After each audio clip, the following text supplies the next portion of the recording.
This anti-Russian war drum beating is obscenely transparent. I'm really shocked that the controlled media gets away with it as much as it does. It's really Jeff. I would urge you. You have a soapbox of some dimensions. You better get a parade of people on there who are warning against the horrors of war. Right? You could get people on there. Yeah. Who could talk about what a Topol-M intercontinental ballistic missile looks like when it explodes, why you don't want to be near that, right? What the stakes are, what demagogues. We've got this Petro Poroshenko. Well, I call him Poroshenko, Jeff. Poroshenko. Good. We call him Poroshenko because his policies are obscene. He's the Ukrainian demagogue president. He's despicable. Well, we call him. I call him Porky here. Porky and his pigs. Petro. Petro, because maybe they think he's got oil, so he'd become a God only knows. He's got chocolate. We know that. Look, this whole thing of. But maybe that's connected to the oil, right? Maybe the chocolate, they've invented chocolate that doesn't come from God milk. Only knows. Some other dark substance. They're like stashing, oil. Gas. Europe is stashing gas. Now Porky is talking about cutting the power down to Crimea this month. So this guy, he sat on a broomstick or something because he's got a problem. His mouth does not stop running. That cannot, they're going to deliver genocidal austerity as demanded by the International Monetary Fund. That's the game. This is what these poor dupes, the Maidan dupe collection, got out there saying, we want to join Europe. Well, you want to join Europe, they will treat you like Greece. We want to join penury. Yeah. You're going to be put through the ringer, right? You're going to have your unions will be smashed, your social safety net will be shredded, workers' rights gone, foreigners buy the Black Earth region, the pipeline distribution system will be taken by foreigners, the coal and iron ore of the Donbass and Krivoy Rog, all of that will be looted, and you'll be left with nothing but your eyes to cry with. That's what it means to join Europe in the age of the Troika, right? You're dealing with the European Commission, the European Central Bank, and the International Monetary Fund, right? Here's a real weird, obtuse angle to this thing that nobody talks about. Not that it's a big secret, but no one talks about it. The Russians have, and have had for, I guess, 20 years now, the most awesome intercontinental ballistic missile of them all. It's called the Satan. It's huge. The top stage is full of warheads. It's about as big as a medium-sized school bus. And they have them staged, I don't know how many, but they have some of them staged in the Ukraine. In Ukraine, the workers in Ukraine who take care of these missiles have promised Russia that they will continue to service them and keep them ready. This is a weird thing. So you've got thermonuclear Russian ICBMs in Porky's Ukraine. So figure that one out, folks. The idea that Ukraine could be an independent country was, of course, absurd from the word go. And what you see, they can't maintain their balance of payments because they're so dependent on this Russian gas. When this was one country, this whole issue of the balance of payments did not arise. But since they've insisted on this $7 billion behind in their gas payments of the former Soviet Union, it's just not viable. And it never will be. And there's nothing that can be done about that. And it's a fictitious, synthetic country. Never existed on the map before 1918, and it's a creation of the German General Staff under Ludendorff, who's also the guy who invented Hitler. So Ludendorff invented Hitler, he invented Ukraine, and so forth. So it's out of the same think tank. Well, that's the way it was back then. And I think it's time for people in this country to start saying, look, we have no stake in this. We have no alliance with these people. We do not want an alliance. Think of the one-sided nature of this Yatsenyuk. He says now Ukraine wants to join NATO. Well, what's in it for us here in the U.S., so to speak, right? In other words, the Ukrainians come on the scene and they say, you've got to support us because we're for democracy. And apparently the price of this is a likely general war, quite possibly a nuclear war. So what insane calculation could ever bring the United States to say, yes, we'll guarantee you? And, of course, it's all completely one-sided, right? The United States derives no benefit, nothing conceivably worth it, and the downside is infinite. Right, the upside is non-existent, and the downside is infinite. Who in his right mind would want to do this? Oh, I agree. Now, and this, of course, goes for Georgia. It goes for Moldova, and these other places, and even these Baltic republics. Again, this is the land of the demagogues. This is where Russophobia is the stock in trade of the ruling parties. They have very large, 25% Russian minorities whom they mistreat, and that's part of their political game, right? That they constantly provoke tensions with this very large Russian minority, and one of these days that's going to boil over too. So I think this a couple of people in particular this past week have been especially impudent, right?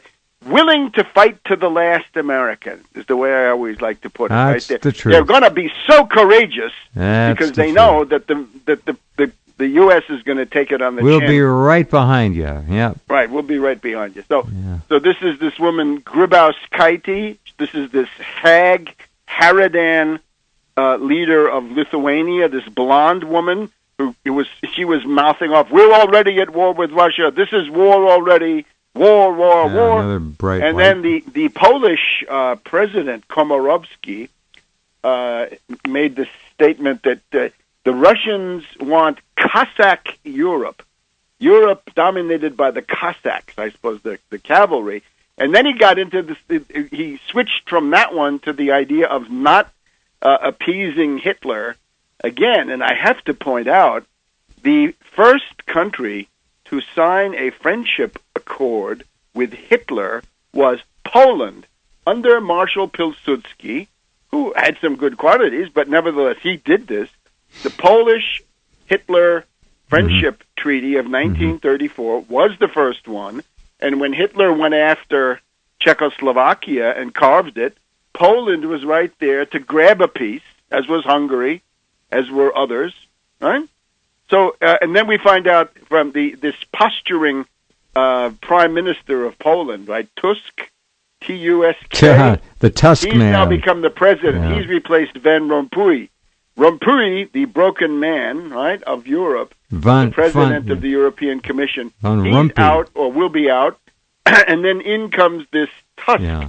And it turns out that Tusk's grandfather was a Nazi. And there are pictures of him with his swastika uniform and all of his Nazi regalia. And this guy is now giving the world lectures about democracy and freedom and don't have it's unbelievable. And so forth. And it's all based on the idea that the poor American schmucks and slobs will pay with their lives, and these demagogues can prance around and talk about their wonderful service to democracy and freedom and international law. Don't forget that. So it's true. All right, we got this quack regime in Kiev. We've got obvious Russian involvement with the partisans and the resistance in the east.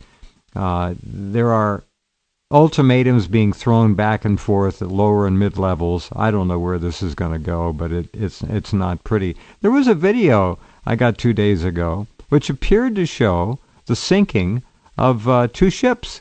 Did you see that video? Well, there were a couple of Ukrainian Coast Guard ships that got tagged by these the pro-Russian party. They're moving along the northern coast. Well, somebody was of the flying Black Sea. jets. This was done by jets. You could see the jets. You could see the flyover, the reconnaissance. They swung around, did a clockwise loop, counterclockwise loop, and then one flew right over the second ship, and kaboom! It's right there on video. I've got it if you want to see it. Possible, quite possible. I don't know. The account I saw was that there's been some land-based artillery. They claimed it was artillery, but no, these were jets. You could hear them. There were two women on shore with some kind of a smartphone digitally taping it. I'll send you the video. It's very interesting.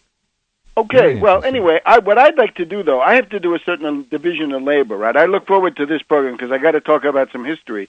And this is a place to do it, if I can. Yeah. I think one way to study these events and to see them in their full potential is to be constantly looking back at, in this case, 1914, and the question of terrorism, right, which is always prominent now. We have ISIS and we have the idea that from the Kiev Poroshenko point of view, the campaign of mass murder that the Kiev fascist forces are carrying out or trying to carry out now in eastern Ukraine. They call that an anti-terror operation, right? You can watch the Ukrainian news. They call it an ATO, right? The ATO zone, right? The By the way, militarily, tactically, things changed in the last week and a half. You've got. I count now 7 encircled Ukrainian fascist units. Correct. The whole tactics have changed. The resistance is fighting an offensive war with large formations, and obviously they're getting a hell of an input of volunteers from Russia. They're bulked up. So. But you also have to remember that I think the Ukrainians became overconfident. They got overstretched. They were too far out in front. They were beginning to believe their own idiotic propaganda about their invincibility and their glory, right? Their glory. That's right. Slava. That's the one they like. Remember rope-a-dope. But now they've been pocketed, right? They've been encircled. They are, and yes. And of course, the question is, Putin has said we'll let you out of here through disarm, and you can go out through humanitarian corridors. And for some of these guys, some of them are right sector, right, Pravi sector fascists, who don't want to do that. They're dupes.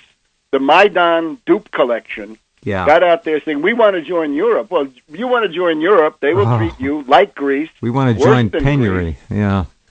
You're going to be put through the ringer, right? You're going to have your unions will be smashed, your social safety net will be shredded, workers' rights gone, foreigners buy the Black Earth region, the pipeline distribution system. This anti-Russian war drum beating is obscenely transparent. I'm really shocked that the controlled media gets away with it as much as it does. It's really Jeff. I would urge you. You have a soapbox of some dimensions. You better get a parade of people on there who are warning against the horrors of war. Right? You can get people on there who could talk about Europe is stashing gas. Now Porky is talking about cutting the power down to Crimea.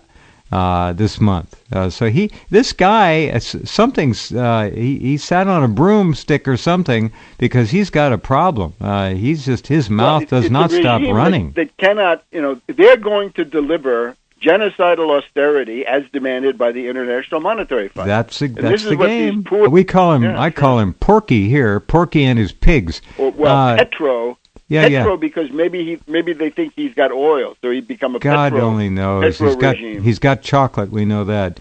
Look, this whole thing of. But maybe that's connected to the oil, right? Maybe the chocolate they've invented chocolate that doesn't come from God milk. Only knows. Some other dark substance. They're like stashing, oil. Gas. What a Topol M intercontinental ballistic missile looks like when it explodes. Yeah. Why you don't want to be near that, right? Yep. What the stakes are.